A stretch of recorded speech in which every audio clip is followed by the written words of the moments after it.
Hi everyone! Tutulungan ko kayo kung paano mag-lock ng inyong Facebook profile account. Yung mga gustong mag-stalk ng inyong profile, hindi nila basta-basta makikita kung ano yung nilalaman ng inyong Facebook account. Kahit na tignan nila yung profile picture ninyo, yung cover photos ninyo, hindi nila may save at hindi nila may screenshot. Ipapakita ko mamaya sa inyo kung paano yung sinasabi kong hindi nila basta-basta may screenshot yung profile ninyo. Pero if ever na gusto nyo naman siyang i-unlock yung profile nyo, pwede nyo naman siyang tignan doon sa See More at i-unlock nyo siya anytime you want. So, let's get started! So dito guys, meron akong isang Facebook profile account na naka-public. Yung the usual lang na account na kapag binrowse mo, makikita mo yung friend list, makikita mo yung in-upload kong profile picture, and cover photo and so on. So ang next step na gagawin natin is mag-open tayo ng internet browser or Google Chrome or kahit na anong internet browser na meron kayo. At ilagin nyo lang yung Facebook account na gusto nyong i-secure. And then, the next step, puntahan natin yung settings.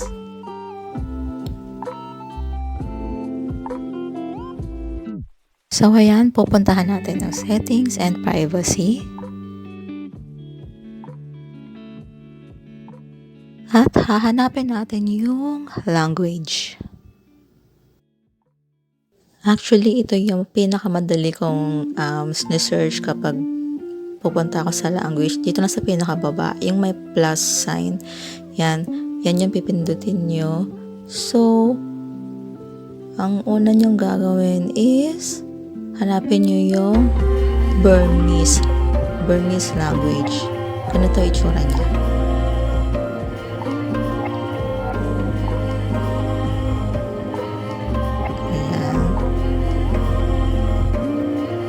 Ayan yung Burmese language. So, i-click nyo lang siya. Then, ang bagal ng net ko, diba? Ayan. So, ayan. Kapag na-translate na siya sa Burmese, bumalik ulit kayo sa settings and privacy at hanapin nyo yung symbol na to. So, ayan guys. Yan yung lalabas pag pinindot mo yung symbol na yan na parang may lock. And then, ang next step na gagawin nyo, pinutin nyo yung pinaka-ilalim. So, ganyan guys, magiging outlook ng inyong Facebook profile account pag once na natapos nyo na yung procedure na yon. So, next step natin, puntahan natin yung Facebook app, yung mismong Facebook app, and then puntahan mo yung profile account mo. And click mo yung See More o yung tatlong dot sa tabi ng iyong pangalan at makikita nyo dyan guys sa profile settings, merong unlock profile. Okay? So, balik tayo dun sa profile settings. Yan. And then, click natin yung View As.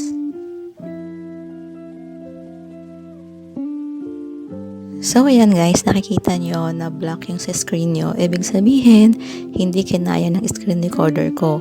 So, kahit na-screenshot pa yun ng ibang tao, hindi yan masasave sa gallery nila. So guys, gagamit na lang ako ng ibang cellphone at videohan ko yung mismong cellphone ko para makita nyo pa rin kung ano yung mangyayari dahil hindi nga talaga kaya ng screen recorder. So, ito na guys. Ito na yung itsura ng inyong Facebook profile account once na na-secured na siya. Kung halimbawa, ako ay isang stalker ninyo at pupuntahan ko yung Facebook account nyo, ito yung makikita ko. Yung name nyo, tapos may nakalagay na lock this profile. Pag pinindot ko yung profile picture ninyo, pag pinindot ko yung cover photos ninyo, yun yung lalabas. Sabing sabihin, hindi siya pwedeng i-save, hindi rin siya pwedeng i-screenshot. So, kung ikaw naman yung gumagamit, pindutin mo lang yung Learn More at doon mo makikita na merong nakalagay na View As at may nakalagay na Unlock. So, ibig sabihin, anytime, pwede mong i-unlock ang iyong nakalock na profile account. Kung gusto mo magpa-espiya ulit, bahala ka na. Pero, yung mga nasa friend list nyo, yung mga friends nyo, makikita pa rin nila kung ano yung laman ng inyong Facebook account. Guys, ito na. Ipapakita ko sa inyo yung proof na hindi siya basta-basta pwedeng i-screenshot at hindi siya save sa gallery. So, if ever na pipicture nila ang inyong profile account, once na screenshot nila, yan yung lalabas. Can't take screenshot due to security policy.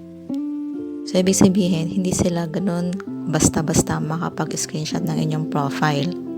Guys, napakalaking tulong neto guys. So, if ever na nag-work sa inyo, please comment down below. And then, subscribe na rin kayo sa channel ko. Sana malaking tulong to para sa inyo guys ha. Thank you. Keep safe everyone. Sarang